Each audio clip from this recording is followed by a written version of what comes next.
هذا المساء ويأمل ويتمنى أولي فيرنر طبعا انه يعمل نتيجة ايجابية. يبدأ صافرة احداث الشوط في مباراة كانت تاريخية ليلة شتاء في السجن لدونا. تاريخيا كانت جمعت الفريقين الكبيرين عبر تاريخهم في الكرة الألمانية، سواء في قدم شياكة الشياكة بالنسبة للكرة الألمانية.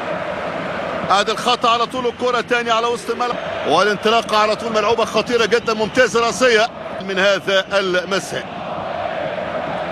مساء السجن الإدونا بارك دايما ايضا بيبقى يعني حامي جدا في تاريخ مبارياتهم. هذا على طول الكرة طويلة أمامية، العقدة أمام لايبزيج طبعا في هذه الليلة. تمشي على طول الكرة ملعوبة أمامية، لاعب جرودا وروميلو وديوماندي، مثلث مرعب خطير. وهذا على طول بن سبعيني والاحتكاك اللي كان واضح في اللقطة الأخيرة من جرودا. أرينا المسرح والمعقل الجميل للفريق الكبير. رمي التماس على طول في أقصى الملاعب اللي موجودة للدورتموند في ألمانيا، واحد منهم هذا الملعب أقصى الجبل اليسرى. شوف ده، اتفرج على ده، لعيب كبير يا ولد يا ولد.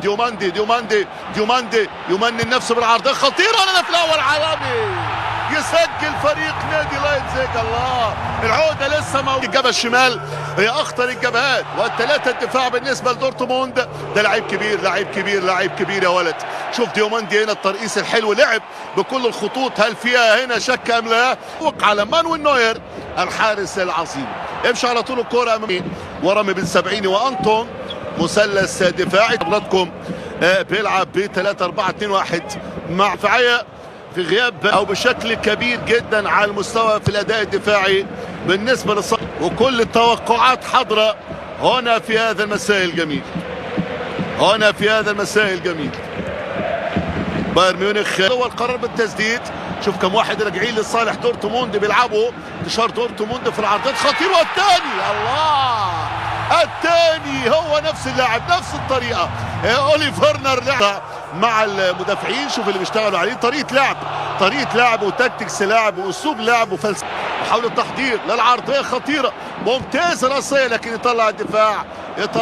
الثلاثه المدافعين بتوع نادي دورتموند دايما لوحدهم. هذه المهاره والخطا والركله يمين الحكم براند. وادي على طول القرار المباشره، الركله الحره المباشره ثاني. وادي بن سبعيني نادي لايبزيج في الثواني الاخيره، لكن شوط اول جميل يقدمه لايبزيج. مباراه وان سايد جيم، اخطر جبهتك.